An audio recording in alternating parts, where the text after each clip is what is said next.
So I've got a little homework for everybody. There's some sticky notes on your tables with some pens. Even if you just write this question down, I mean, this is something that really set with me when I went to this continuing education with Ranching for Profit. So what would you do if you know you could not fail? What does your operation look like? What does your life look like? Just something to get your mind thinking here. You know, what would you do if you couldn't fail? What if you had all the money in the world and didn't have to worry about going broke or anything? What would you do? What would make you the happiest? Just blurt out some answers. What do you see right there? Thistles. What do you think when you see thistles? Non-productive ground. Non-productive ground, garbage. I mean, it's just, Compaction. yeah, I've got to spray that or get rid of it. It's just terrible. You know, it's taking up all sorts of grass there. What do you think it is now? Forage. It looks like forage to me. You know how much protein's in thistle? 17%? Huh. That's like alfalfa hay right there. You know, that's my whole talk. I want people to just think outside the box a little bit. Is what they really showed us in that Ranching for Profit was, you know, think big picture. You know, I would assume, you know, a lot of you guys have multi-million-dollar businesses. You know, you figure out all your equipment, everything else, your land prices. That, you know, you guys are running multi-million-dollar businesses. You know, we just got to think outside the box a little bit. All right, so if anybody's seen this, please don't blurt out the answer. So what letter up there has no similarities whatsoever to the others? You can throw out some answers with your guesses. Which letter is different than every other one of them up there?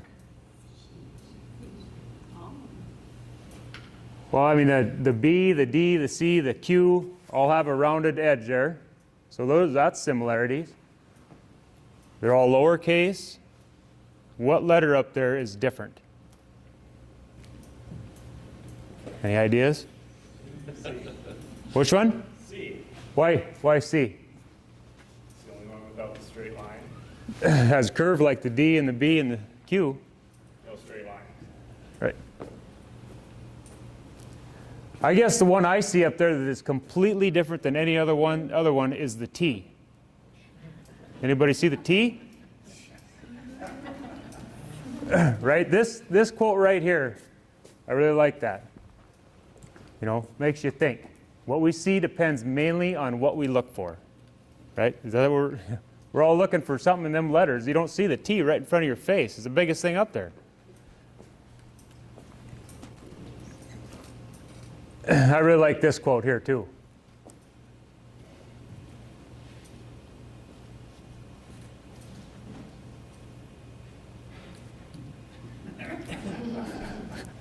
Right?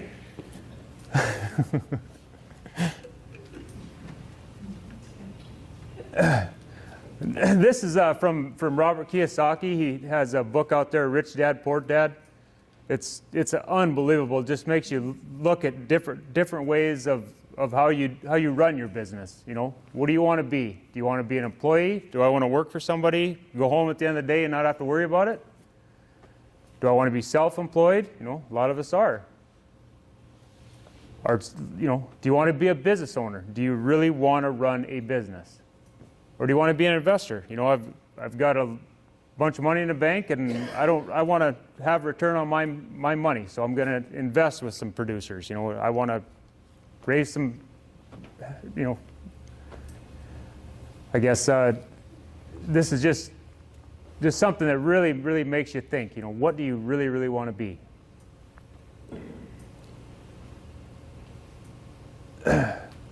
So this is some of the notes that we took at the Ranching for Profit there. You know, make a profitable plan. You know, by failing to plan, you're preparing to fail. Benjamin Franklin said that. So that the top one up there, WOTB and WITB. So the what B is working on the business, right? So you're making that plan for the coming year, coming 10 years. What does your place look like in 20 years? That's the $200 an hour job, right? You want to make that decisions. Working in the business, that's going to farmers market, selling your product, rolling up fence. Let's plan for a profit. There's the way they set it up is, so this is the amount of money that I want to make at the end of the year, plus I'm going to pay them myself. I want an income of $75,000, so that goes right in there. That's personal. Now I want my business to make, $500,000. You want to plan for that profit. Don't, you go to your tax guy at the end of the year and say, well, this is what happened. This is what we lost money, or this is what we gained money. The way they set it up is they want you to start with the end in mind. What do you want to make, and how do you do it? Make that plan to begin with. What margins do you want? We try to, in our little operation, we set our margins. We want to make at least 45 to 50% margin. They demand you have 100% return on your investment in the first year. Right? So if you're going to do a fencing project, say it costs you $20,000, how can you make that $20,000 in return in that first year? Think about it. Think big picture. What's your cash flow? Do you have cash flow coming in? A lot of, in the beef industry, you get a check once a year. How do you keep your cash flow moving year round? Does it different enterprises? Do you have different, do you have stocker operation? Do you have a cow-calf operation? Do you have beef that's going out? Try to think big picture. How do you make the money? Are your enterprises profitable? Do you run the numbers on them? Can you make the money? If you're not, why do them? And find the deadwood in your operation. I'll give you an example of the deadwood in our operation is our laying hens. They cover the feed, but that's it. They don't pay me any labor. They don't, it's just, that's the deadwood. But you go to the next one, that's quality of life.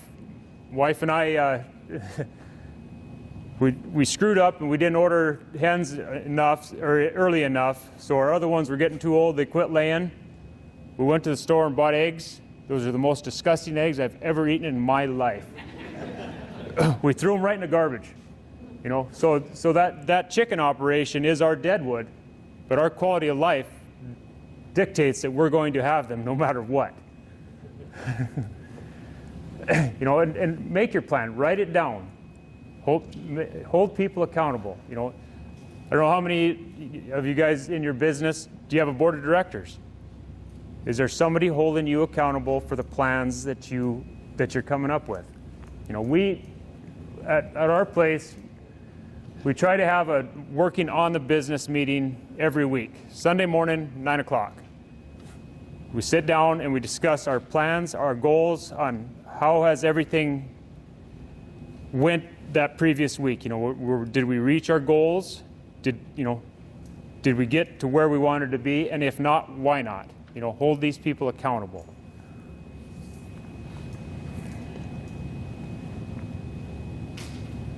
This is our action plan to make our mission statement. This took us about 3 months.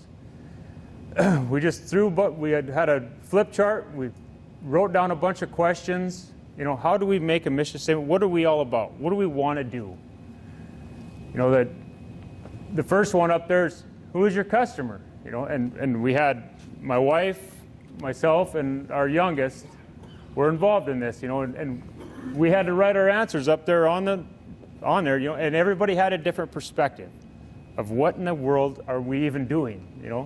We just heck with this stuff and just work in town and not worry about it. And the second one up there is, what is your customer's problem?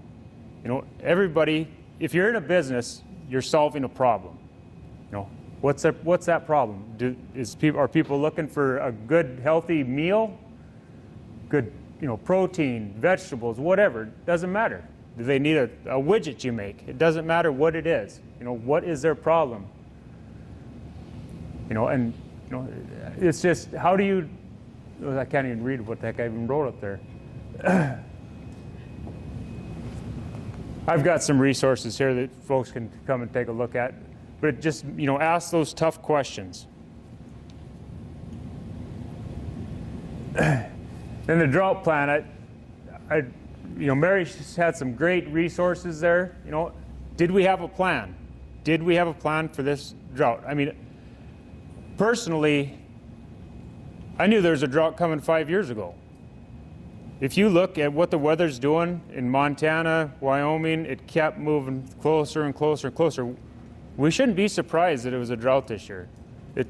Absolutely not.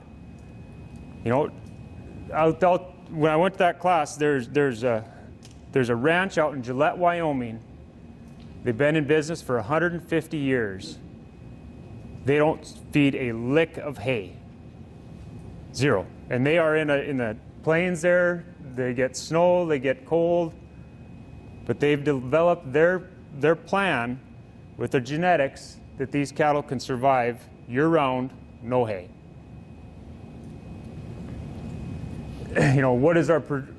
What's your projected gross margin for the coming year? I mean, did you plan that 2 years ago, 3 years ago? How much hay do you have on hand? Out there, they recommend that for an insurance policy, like somebody was asking about insurance. Their insurance policies in these big ranches out there, they have a year of hay on hand, supply on hand. That's their insurance policy. Did we make dates to implement the plan? So what we did is, I've taken the average rainfall in the last 3 years, and we have a target date. So May, I have to have 5 inches of rain. If I don't have 5 inches of rain in May, we destock, or in our case, we do a little custom grazing, we raise some goats. But that made my decision in May that we're not going to bring on as many animals this year. And just break that down. So we already knew that we were going to have a drought. So if I brought in a lower stocking rate, which helped with my grass, a different class of livestock. Do you have, in a cow-calf operation, do you have a class of livestock that if you're not getting any rain, you can get rid of these animals? Do you have stockers that you can get rid of? Do you have custom grazing cattle that you can get rid of? And once again, what's your cash on hand? Can you survive this drought? What's your current condition of your grazing land? What are these animals worth in today's market? This is great this year. You can sell all them cattle and sit on that cash. What's the feed we have on hand worth today? And what is, know your costs. What is your cost to get these animals the next season? Do we got to buy a whole bunch of hay? I don't know what hay is going for, $200 a ton now, probably? This year? I don't know. I have no idea. You got to have that cost in there.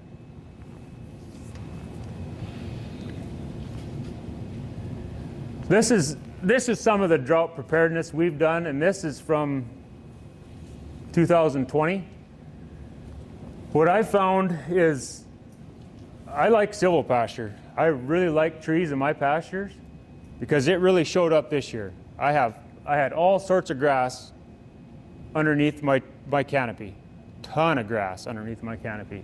I drive down the road and these cattle are out in the wide open and the grass is drying out and there's no shade out there. This really helped us a lot by this used to be all overgrown. We went through and we cut a bunch out, brought in the goats to clean it up, and now this is, it looked just like this year, underneath that shade. I found this really interesting. So this is this year. What in the world is going on there? I kept trying to figure out, what species is still green and growing, and compared to this other stuff. And what we've been doing in the past, 5 years, I guess, is as we bring cattle in, I've been broadcasting seed in front of in front of these cattle, letting them push it in. But what I found is that's a lot of perennial ryegrass and Italian ryegrass. Apparently that has a little bit more drought resistance than that orchard grass and other stuff there. But I mean, just make sure you're looking at what's going on your property. You know, how do you manage for this stuff? And this is a mission statement that we finally came up with after 3 months of arguing with each other. So our mission statement is we want to inspire a happy, healthy, sustainable lifestyle, right? I mean, whose goal isn't to have a happy lifestyle, you know?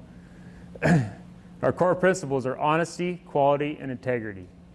You know, as everybody wrote down their answers up there on the board there, you know, the reoccurring thing on there was we really like to educate people. You know, when we were running hogs, we decided our biggest goal was not to raise the pork out of there, but it was to educate the consumer.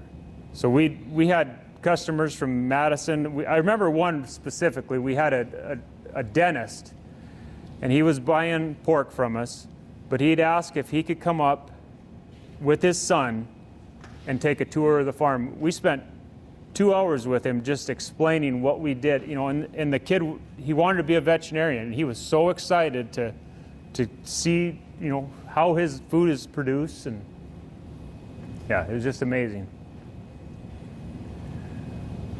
Kind of a fast presentation, but anybody got any questions? I probably don't have the answers, but I can sure lie to you. Yes, sir. Did you end up starting your grazing season later this year, knowing that drought was coming? Actually, yes, we actually didn't bring animals in until June. Yep, I waited until June because I could, you know, just with the moisture we were getting in May, and then it just didn't seem like it was going to work out. So, right, you know, and that's 100%. You know, that's my whole goal is I want to have that stockpile. You know, we're still grazing right now.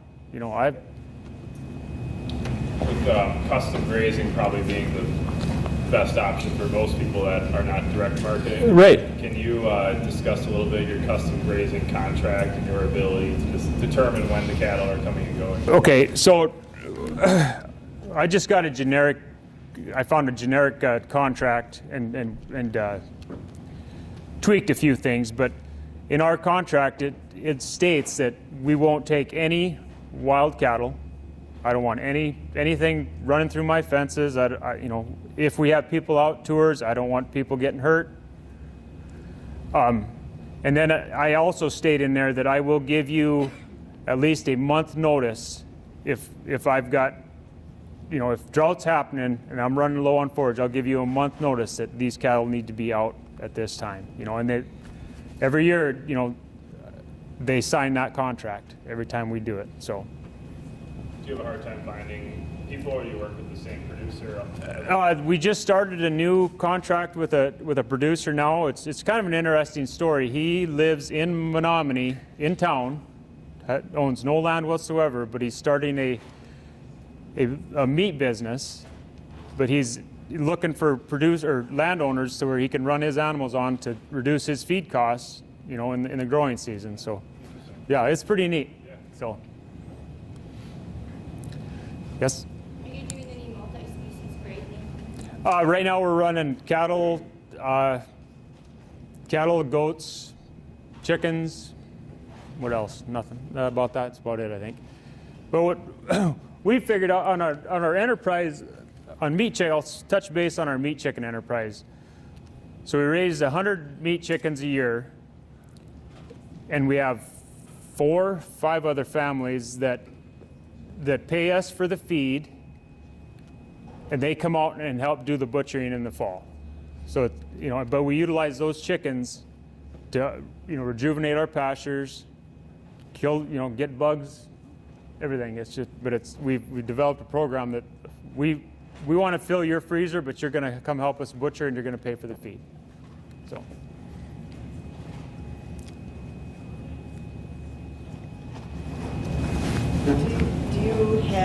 Did you guys develop a succession plan? Not yet. That is yes, and that's very important, right? I mean, my ultimate goal would to get an operation going that my kids would want to come back to.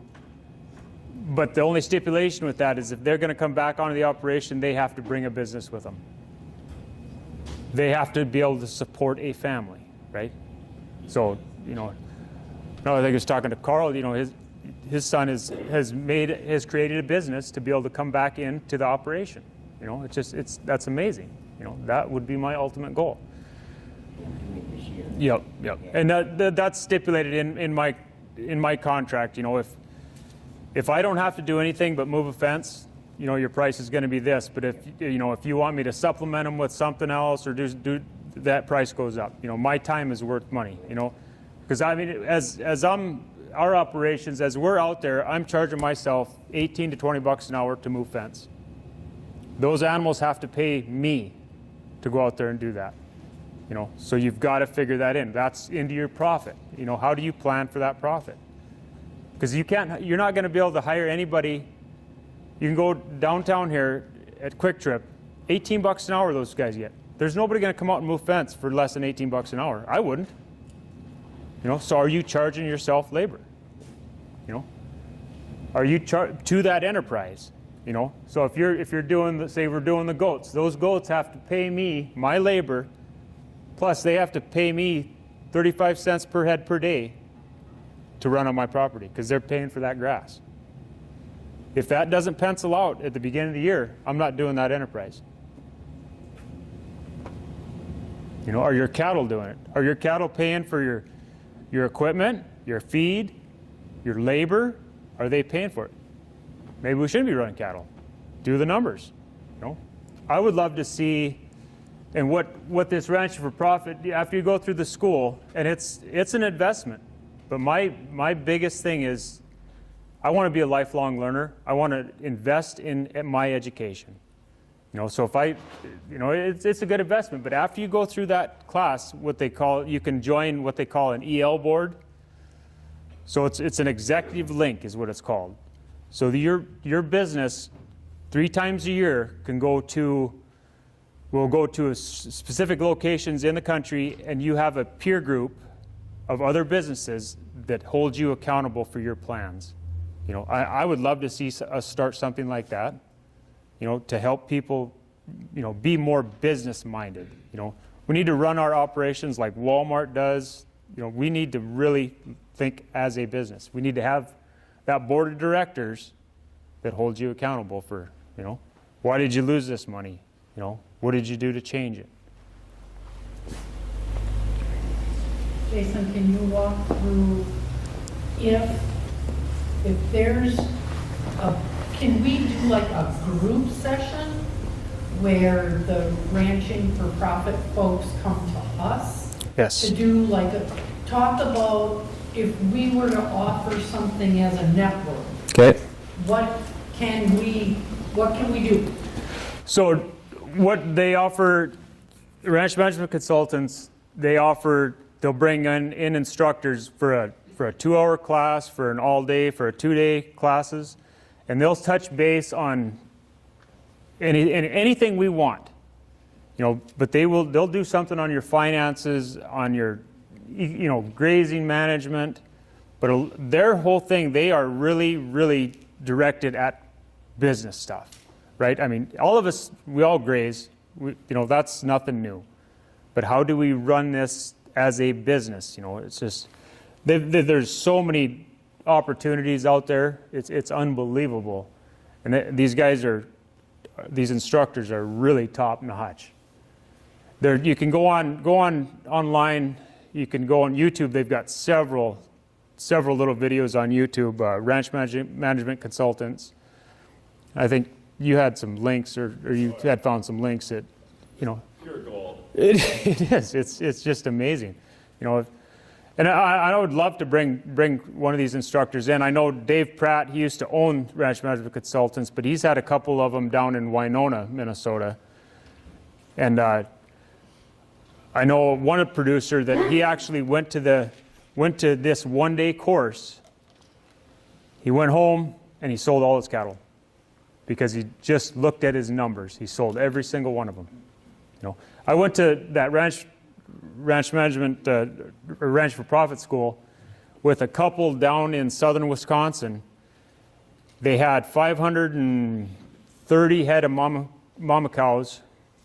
At the end of that week, they went home and sold every single one of them. At that ranch for profit school, at night, they'll do a whole day of finances and looking at your numbers, but at night the instructors will stick around and you can go through all your numbers with them and to see if it's working.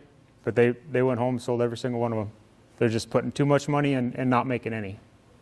You know. But you know, there's quality of life too. If you're financially able to do it and you enjoy it, there's nothing wrong with that. There's absolutely nothing wrong with it. Now, the course you attended, that was like a whole week. So that, yeah, it was a whole week-long class, and it's like drinking from a fire hose. There is no way in heck you can comprehend all of that stuff. You can pick up little bits and pieces, but there's no way. It's unbelievable. It's unbelievable. And they recommend you do not go to one of those classes in the same area you live in. So, you know, I would not take one in the Wisconsin, Minnesota area because everybody has the same idea. Everybody has experienced the same thing. You know, the one I went out to was out in Montana. And you get these big ranchers that have been, like I said, that one's been in business for 150 years.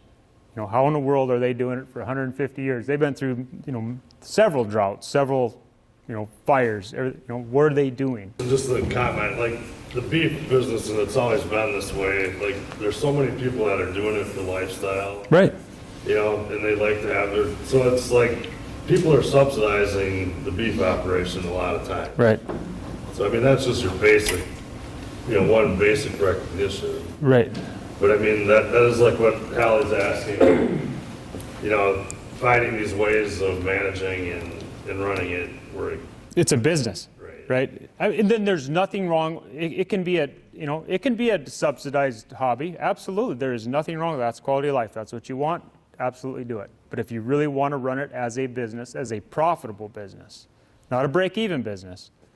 You know, that was their biggest thing. They're not ranching to break even. They're ranching to make a profit. Right? Know your margin.